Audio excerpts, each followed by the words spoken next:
আমার পরিবারে তোমাদের সকলকে জানাই স্বাগত। সকলকে স্বাগত জানিয়ে আমি আমার ভিডিওটি এখান থেকে শুরু করলাম।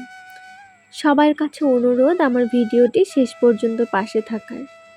আর হ্যাঁ, শুধু ভিডিও করব বলেই ভিডিও শুরু করব না, সাথে একটুখানি শরৎ মানেই দুর্গাপূজা। প্রত্যেকটা বাঙালির মনেই শরৎ এলেই আলাদাই একটা আনন্দ।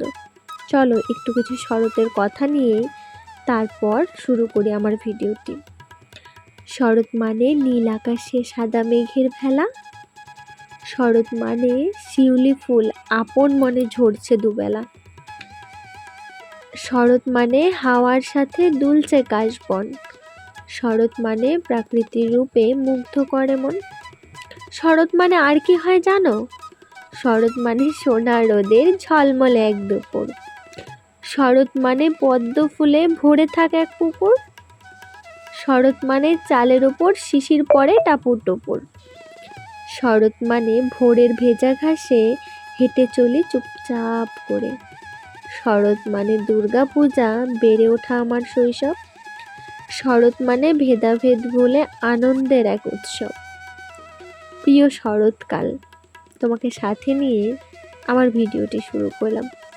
সব থেকে প্রিয় একটা সময় আমার শরৎকাল। চলো এখান থেকে আমার প্রতিদিন রুটিনের ভিডিওটি আমি শুরু করছি তোমাদের সাথে। ঘুম থেকে উঠেই আমার সকালের সমস্ত বাসি কাজগুলো করা হয়ে গেছে। তারপর এক পাশে বাবির জন্য করেছি দুধ চাল, এক পাশে আমাদের জন্য চা বসিয়েছি। ভাবলাম একটুখানি বাইরের আবহাওয়াটা তোমাদের সাথে শেয়ার করি। দেখো আকাশটা কিন্তু মেঘলা হয়ে আছে, না রৌদ্র না বৃষ্টি না হাওয়া। তবে ভালোই লাগছিল সকাল থেকে, কিন্তু দুপুরের দিকটায় অনেকটা গরম হয়ে গেছিল। তো আমি সকাল সকাল 2 কাপ ঘন করে দুধ চা বানিয়ে নিচ্ছি। চা খাওয়া তো বারণ, কিন্তু কি করব, চা না খেলে যে ভীষণ মাথা ধরে। তো সেই জন্য চাটা করে নিচ্ছি, পরিমাণে অল্প করে খাবো। 3 কাপ চা রেডি করে নিয়েছি, সাথে বাবির জন্য দুধ। বাবি এখন সকালবেলা হরলিক্সটার থেকে দুধ বিস্কুটটাই ভালো খায়, তবে হরলিক্সটা ওকে রোজ দিতে বলেছে। এখানে তোমাদের দাদার প্রথম কাজ হচ্ছে ঘুম থেকে ওঠা, তারপর আমাকে ওষুধ দেওয়া। জানি না এই ওষুধের ঢাকনাটা এতটা শক্ত যেটা আমি খুলতেই পারি না। আর এখানে দেখো সকালবেলা সব কিছু খাওয়ার আগে আমাকে এই ওষুধটা দিয়ে আমার দিনটি শুরু করতে হয়। ওষুধ খেয়ে অনেকক্ষণ সময় পার করে ফেলেছি। বাবিকে স্নান টান করিয়ে ঘুম পাড়িয়ে তারপর বড়দি একটুখানি ভাত করে দিয়েছিল ভাজা, তো সেটা খেয়েছি। মানে ভাত ভাজা এটা অনেকেই খাও বাড়িতে জানি। তারপর তোমাদের দাদা চিকেন নিয়ে এসেছে। আমি অনেক কিছু রান্না করেছিলাম, ডাল, পনির। বাবা এসেছিল কি না, বাবা তো মাছ মাংস কিছু খাবে না, সেই জন্য পনির করেছিলাম, ডাল করেছিলাম, সাথে পটল ভাজি করেছিলাম। আর এই চিকেনটা তোমাদের দাদা এনে দিয়ে তারপর গিয়েছিল কাজে। আর আমি এখানে চিকেনটা একটু অন্যরকমভাবে আজকে তোমাদের সাথে শেয়ার করছি। একটুখানি ফোড়ন দিয়ে চিকেনটা ভালো করে ভাজা ভাজা করে নিচ্ছি। তারপর আমি এটাতে না একবারে মশলাটা দিয়ে দেবো জানো।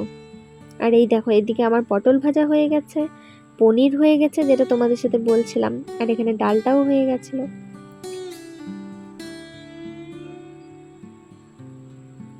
চিকেনটা প্রায় ভাজা ভাজা হয়ে এসেছে। আমি একটু ভালো করে এপাশ ওপাশ করে দিচ্ছি। আমার না নিজে হাতে রান্না করে চিকেন খেতে একদম ভালো লাগে না। সত্যি কথা বলতে বড়দি যখন রান্না করে দেয় তখন সেটা খেতে ভালো লাগে, 2-3 পিস খেয়ে নিই।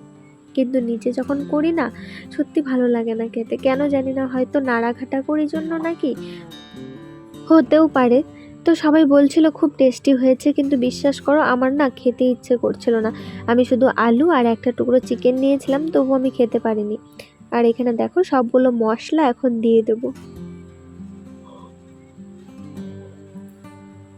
ভালো করে ভাজা হওয়ার পর, আর একটা কথা আমি বলে রাখি এখানটাতে, বাবির জন্য কিন্তু আমি একসাথেই মশলা দিয়ে ভালো করে কষাই, আর সেখানে লঙ্কাটা অ্যাড করি না, লঙ্কাটা শেষে অ্যাড করি। তাতে কি হয়, ঝালটা কম থাকে, মানে ঝাল থাকে না।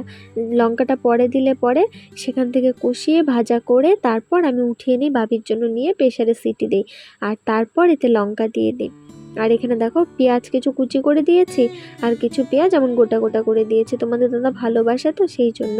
আর আমি গোটা রসুনও দিয়েছি জানো তো। বাবার তো খাওয়া দাওয়া হয়ে গেছে, তো আমি বাবাকে আর কি বললাম যে একটুখানি বসো, আমি বুনুর জন্য একটুখানি দিয়ে দিই। তারপর তাড়াতাড়ি করে রান্নাটাও করছিলাম, কারণ বুনুর জন্য একটু পাঠিয়ে দেবো বলে। কারণ বাড়িতে তো সবসময় নিরামিষ খায়, নিরামিষ বলতে কি ওর জন্য আনে কিন্তু ও খেতে চায় না। যাই হোক, তো ও বিরিয়ানি অর্ডার করে করে খায় মাঝে মাঝেই। তো যাই হোক, আমি এখানে দেখো সুন্দর করে চিকেনটা রান্না হয়ে গেছে আমার, অনেকটাই তোমাদের সাথে শেয়ার করিনি। আরেকদিন ভালো করে পুরো রেসিপিটা তোমাদের সাথে শেয়ার করবো জানো তো। আর তোমরা দেখলে যারা আর কি রেসিপিটা পেতে চাও তারা আমাকে একটু কমেন্ট করো, তাহলে আমি বলবো যে কিভাবে করলাম এটা, ঠিক আছে। তো এখানে চলো আমি বাটি বাটি করে বেড়ে নিই। এই যে 3টে বাটি বেড়ে নিয়েছি, একটা বুনুর জন্য করেছি, একটা আমার ভাস্তার জন্য করেছি, মানে বড়দি আর ভাস্তা দুজনে মিলে খাবে। তো এগুলোকে ঢাকা দিয়ে রাখি। দেখতে কিন্তু দারুণ হয়েছিল জানো তো। আর এখানে এটা রেখেছি আমাদের দুজনের জন্য, আমাদের দুজনের এতেই হয়ে যাবে। আর এখানে বাবার জন্য পনিরটা রেডি করে দিয়েছি।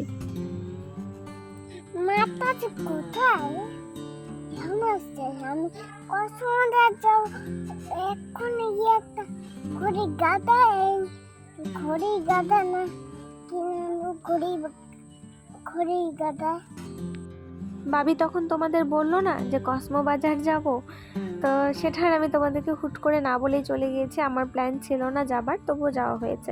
চলো একটুখানি বাবির ড্রেসগুলো তোমাদেরকে দেখাই। এই হচ্ছে একটা ড্রেস, যেটা ব্লেজার, আর মানে হাফ ব্লেজার, সাথে একটা হোয়াইট কালারের শার্ট আর ব্ল্যাক কালারের প্যান্ট। এটা দিয়েছে ওর মানে ওর বড় জেঠু, ঠিক আছে। তো যে কটা হয়েছে এই অবধি, সেই কটাই আমি এখন তোমাদের সাথে শেয়ার করছি, পরে হয়তো আরও শেয়ার করব। আরও একটা আমারও আনারও ইচ্ছা আছে, তো সেই জন্য আমি এখনও সেরকমভাবে কিছু আনিনি, কারণ এত হয়ে গেছে সেই কারণে আর কি। আর তোমাদেরকে বলিনি যে মানে ওর একটা ড্রেস দিয়েছিল বুনু, সেটা ছোট হয়েছিল, আর সেই জন্য চেঞ্জ করে আমি এই ড্রেসটা নিয়ে এসেছি। আর এটা এনেছি ফুল ড্রেস, কারণ শীত পড়ে গেছে সামনেই, এত হাফ ড্রেস দিয়ে কী হবে, 2 দিন পরে তো বড় হয়ে যাবে, সেই জন্য এই ড্রেসটা নিয়েছি। আর ওই যেটা দিয়েছিল সেটা একটু ছোটও হতো। তো এই দেখো একটা ইয়েলো কালারের শার্ট আর হোয়াইট কালারের প্যান্ট, এটা এর আগেও তোমাদেরকে দেখিয়েছি, এটা হলো আমি দিয়েছি। আজকে ভাবলাম তোমাদের সাথে একটু বাবির ড্রেসের কালেকশনটা শেয়ার করি পুজোর। আর এই ড্রেসটা দিয়েছে পাশেই যে আমাদের ভ্রমর থাকে, তো ওর মাম্মা আর ওরা আর কি এটা দিয়েছে। এই ড্রেসটাও ভীষণ সুন্দর হয়েছে। আর এটা হলো আমাদের বাড়ি থেকে দিয়েছে, মানে আমার বাবা। আর প্রতিবার হয় কি বাড়ির কেনাকাটাগুলো আমিই করি, সেই জন্য আর কি আমি পছন্দ মতো গিয়ে নিয়ে আসি। তো সাথে যদি বাবা মা কেউ যায় তো যায়, একা গেলে আমি নিয়ে আসি। আর এটাও দেখো, এটাও বুনু দিয়েছে, এটাও কিন্তু ভীষণ সুন্দর হয়েছে শার্টের কালারটা। তো ওই যে ড্রেসটা চেঞ্জ করতে গিয়েছিলাম, তারপর কি হয়েছে, তার প্রাইসে তো আমাকে মানে ফুলফিল করতে হবে, তো তারপর পাচ্ছিলাম না খুঁজে যে কি ড্রেস আর নেই। তো সবই তো ওরা আছে হাফ হাফ, আর ওখানে ভালো একটা ড্রেস ছিলও না, আমি শুধু ওই গেঞ্জি আর প্যান্টটা এনেছি। তারপর ভাবলাম ঠিক আছে চলো এই বোতলটা নিই, তাহলে হয়তো প্রাইসটা অ্যাডজাস্ট হয়ে যাবে।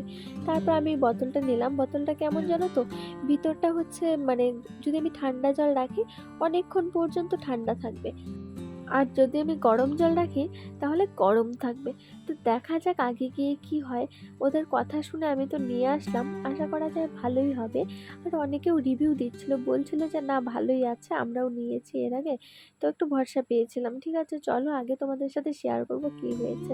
আজকের ভিডিওটা আমি আর বড় করব না, এইখানে আমি আমার ভিডিওটা রাখছি। তো তোমরা সবাই সাথে থেকো, পাশে থেকো, আর শেষ পর্যন্ত ভিডিওটি দেখার জন্য সকলকে অনেক অনেক ধন্যবাদ।